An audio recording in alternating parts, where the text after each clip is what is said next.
जब हम कोई लैंग्वेज सीखनी शुरू करते हैं तो लैंग्वेज सीखने से रिलेटेड वोकैब हमें डेफिनेटली आनी चाहिए।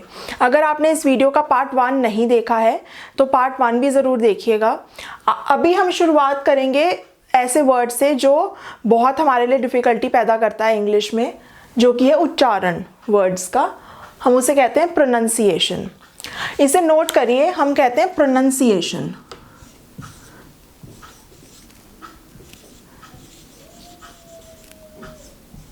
ये होता है प्रोनाउंस, यानी कि उच्चारण करना। अब स्पेलिंग में डिफरेंस देखिए, ठीक है। इसे हम प्रोनाउंसिएशन नहीं कहेंगे, यहाँ नाउन है, यहाँ नन है। प्रोनंसिएशन, ठीक है। नेक्स्ट है वर्तनी, यानी कि स्पेलिंग। स्पेलिंग मतलब कौन से लेटर्स, कौन से अक्षर मिलके वो वर्ड बना है। जैसे स्पेलिंग की स्पेलिंग क्या होंगी, SPELL या डबल L कह सकते हैं, ING, ठीक है। नेक्स्ट है व्याकरण, मतलब व्याकरण को हम इंग्लिश में ग्रामर कहते हैं। ये एक और चीज़ नोट करने की है, यहाँ पे बहुत लोग ग्रामर की ये स्पेलिंग लिख देते हैं, ये गलत है। ग्रामर में AR होता है, GRAMMAR, ठीक है। वर्ड हमें पता है, वर्ड क्या होता है, शब्द। वाक्य को कहते हैं सेंटेंस।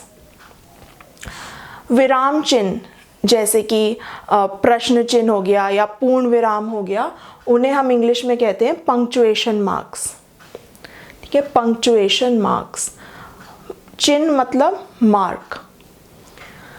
बातचीत, जिसे फॉर्मल हिंदी में हम वार्तालाप भी कहते हैं, उसे हम इंग्लिश में कहते हैं कॉन्वर्सेशन।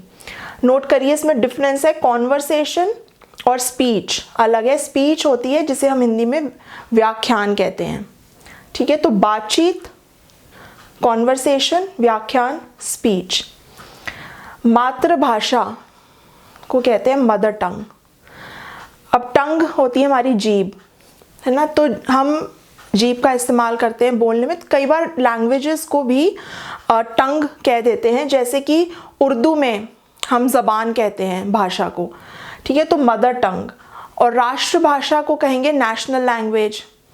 आम बोलचाल की भाषा को कहेंगे स्पोकन लैंग्वेज, स्पोकन लैंग्वेज,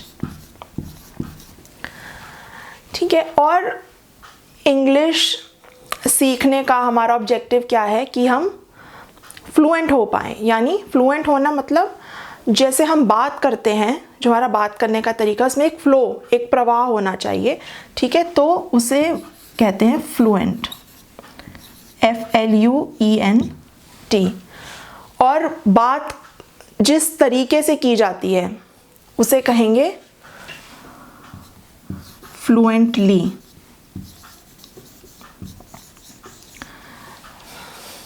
आप इंग्लिश में फ्लुएंट हैं, आप इंग्लिश में फ्लुएंटली बोलते हैं। नोट करिए, जब LY वाले वर्ड्स आते हैं ना, इनका टेक्निकल नाम होता है एडवर्ब। ये बेसिकली ये बताते हैं कि काम किस तरीके से किया जा रहा है।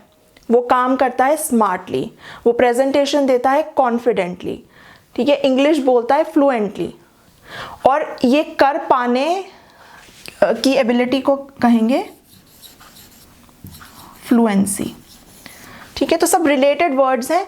एक ये टिप भी नोट करिए, जब आप वोकैब सीख रहे हैं, एक तो टॉपिक वाइज सीखिए, दूसरी चीज़ ये है कि जो भी रिलेटेड वर्ड्स हैं उनके डिफरेंट यूज़ क्या हैं वो आप साथ साथ कर लीजिए। जो भी एक रूट वर्ड से डिफरेंट वर्ड्स बनते हैं, ठीक है। जैसे यहाँ पे फ्लुएंट, फ्लुएंटली और फ्लुएंसी सब रिलेटेड हैं, ठीक है। तो एक बार फिर, फ्लुएंट वो इंग्लिश में फ्लुएंट है, ठीक है। वो इंग्लिश फ्लुएंटली बोलता है और उसके पास इंग्लिश में फ्लुएंसी है, यानी कि स्किल है फ्लुएंटली बोल पाने का, ठीक है।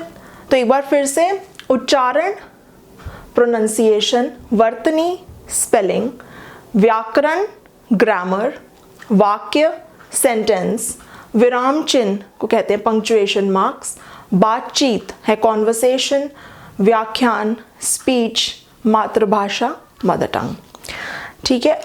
और अगर आपने पार्ट 1 नहीं देखा है तो उसे ज़रूर देखिएगा। मैं पिन कमेंट्स में भी लिंक डाल दूंगी उसका, और एंड स्क्रीन पर भी। और अगर आपको ये वीडियो अच्छी लगी हो please like share and subscribe. Thank you so much.